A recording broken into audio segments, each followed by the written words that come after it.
sources say.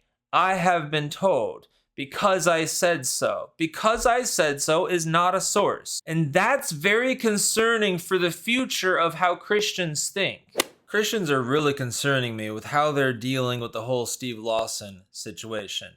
Our conduct matters. And the way we deal with truth matters. Let's talk about it.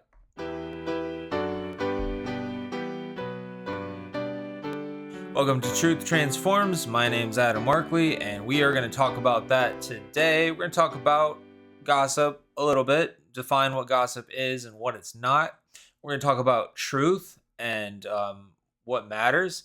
It matters to have verified information. It matters to follow biblical processes, and I'm concerned with the type of things that I'm seeing on the internet, not just because of the fact that information is being spread that nobody has any way of verifying, but also because of Christians seeming to be no different than the world in that they will believe anything, literally anything. And I mean, it could be true, it might be true, but nobody should believe anything that's not verified.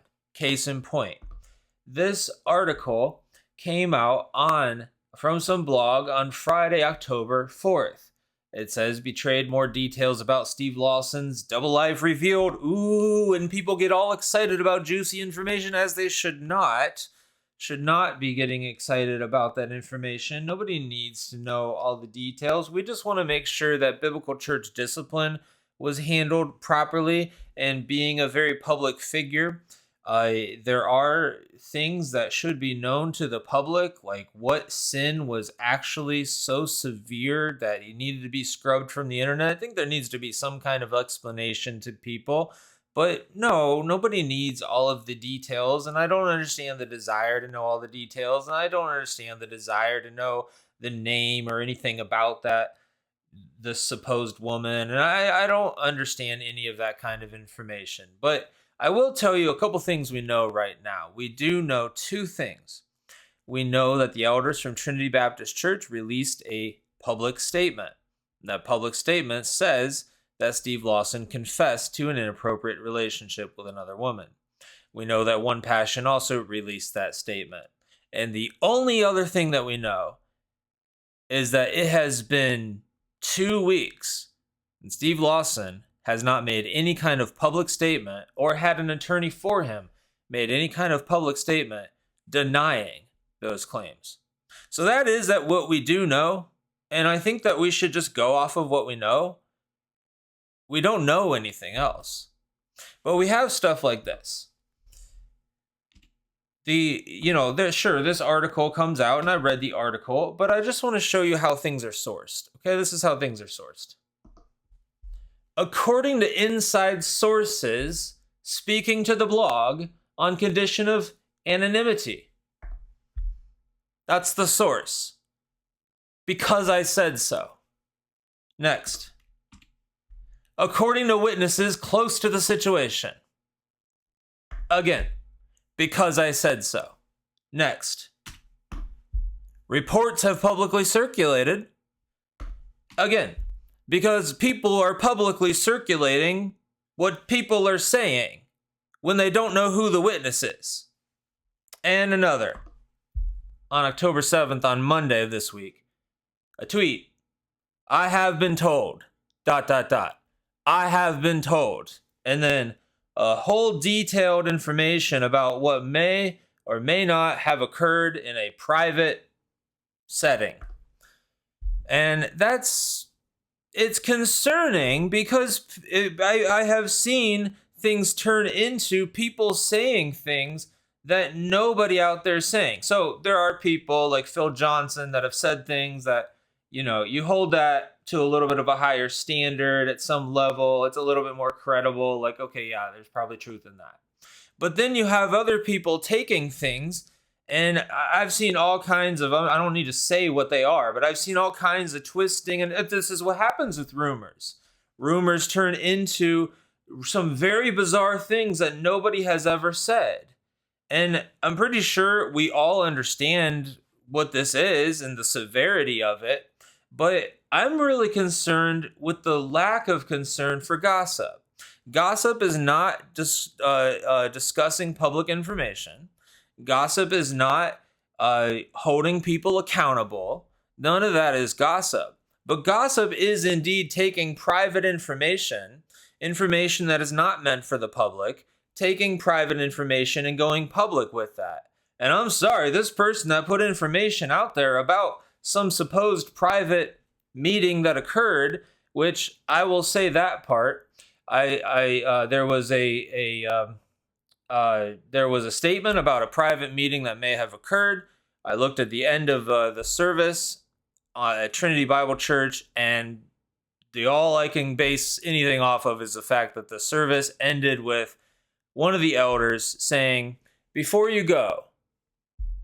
That's not much to go off of. So they may or may not have had a congregational meeting. There may or may not have been something important communicated. He may have said, "Before you go, we've got a gift for you." He may have said, "Before you go, I have something important to tell you. Before you go, there's a particular meeting."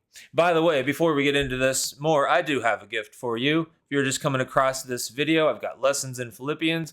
It is an encouragement during this time of chaos, and you can pick that up at preachingforgodsglory.org/gift. That's preachingforgodsglory.org/gift.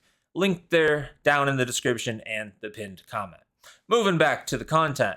So yeah, this is Christians are just moving along with this stuff, and it doesn't seem to bother them one bit. And honestly, I think it's very concerning, not just because of the nature of what Scripture clearly says about gossip, about taking unverified information and from private to public.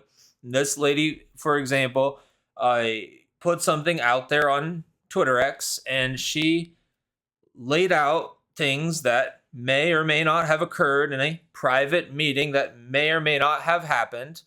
And the things that were said occurred in a private setting. And so it's very concerning that Christians are okay doing that, and then these things are taken as fact. For example, like the thing on Friday, that is taken, and people take that information and then they spread it as fact. And here's the real reason why this is a problem, because not just because gossip, because that's a problem enough. Truth. If somebody says such and such occurred, you need to be thinking, what's the source for that? Because now we have major outlets like church leaders and Christian Post and places that will report on things, and people think, because they don't understand what witnesses are and they don't understand checking the source, that if something ends up in a Christian news outlet, that means it's true. And that's very concerning for the future of how Christians think. And so I just need to say that. I played this clip in one of my other episodes, and I'm going to play this for us again. This is about gossip, and this is dealing more with how we would generally understand gossip, how people gossip in the church and things like that. But there are lots of elements of gossip, lots of ways that people gossip. Unfortunately, I think this standalone episode would just be a helpful reminder for all of us about gossip and the nature of gossip and the devastation of gossip. And also, as Christians, the fact that we want to seek the truth and we want to be those of integrity, and we cannot take information and just spread that information that is unverified information. And if you have shared it with someone, that's fine. You can, this isn't about anyone sharing information with someone else. I should not have said that's fine. I was trying to lighten the blow. But it's we should not be spreading that kind of information around the internet. I just want Christians to be thinking about things moving forward. I mean, I did a video about false reports of John MacArthur.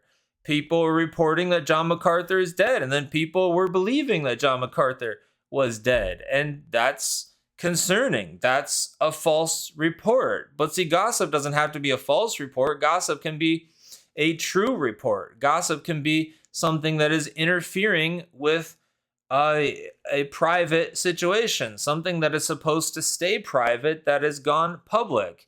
And I'll be honest, I wrestle a little bit with the idea of whistleblower versus gossip. I understand. I think we need to have a category for whistleblower, but we don't have any of that right now because you can't have a report that says sources say, I have been told, because I said so. Because I said so is not a source. Because I said so is not a source. And when you hear someone say, because I said so, or my sources say, you need to reject it. You need to reject it. It might be true, but you need to just reject it entirely. Let's be refreshed on gossip. Gossip is defined by the concise Oxford English Dictionary as one, casual conversation or unsubstantiated reports about other people. Or two, chiefly derogatory, a person who likes talking about other people's private lives. Dictionary of Bible Themes says, idle talk which foolishly or maliciously spreads rumors or facts. The effects of gossiping are divisive and destructive. Now that's for sure. I would say that gossip definitely is many times taken to mean something like a rumor. It's taken to mean that it's slanderous, but there absolutely is the idea that gossip is factual information, and that is a definition, a proper definition, that it is a passing along of factual information in a person's private life without their permission. And how often is that done in prayer requests, quote unquote prayer requests? Gossip is a terrible sin that destroys churches. Gossip is a terrible sin that destroys trust. Gossip leads, if you have a gossiper in a small group that you started, you're not going to be able to get people to authentically share prayer requests. You're not going to get people to share what's really on their heart and what they're going through in their life. No, they're just going to freeze up and not share, or they're going to be that new person to the group that shares everything. And you think to yourselves, well, poor Joe, he shared all this. Poor Susie, poor Bob, they shared all this information, and they don't realize that, Kelly, the gossip, is just gonna go tell everyone.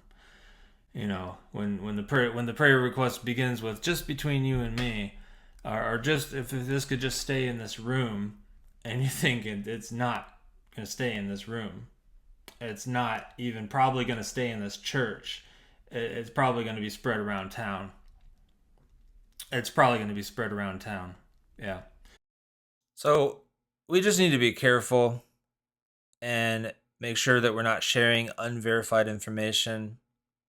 Just be careful with how you deal with information that's out there. When articles come out and it's just like sources say, someone told me. I mean, here's the thing. I've received emails from people. I received an email from someone that said that they were a member of Grace Community Church. They didn't say anything that was that significant, I don't think. They said a few things. So they asked me not to share it, and I wouldn't share it unless they gave me permission and it mattered. But even if they gave me permission, they're like, here's some information. I want you to share it. How could I possibly verify that they go to Grace Community Church? How could I possibly verify that? So let's say someone emailed me and said, well, I'm a member of Grace Community Church, and I just want to tell you ... And I would think that it would be good for your audience to know, well, what am I going to do now? I don't know, maybe I'll email Phil Johnson or something. Like maybe I'll, like there's gotta be some kind of verification system that people go through, that podcasters go through before they put out information like that, and that all of us go through. So that's something that's been bothering me. Wanted to share that with you. If you want to watch a full episode right here, entirely on gossip, all the scripture, walk through that. Go ahead, click on that to the right of the screen, and I'll see you over there.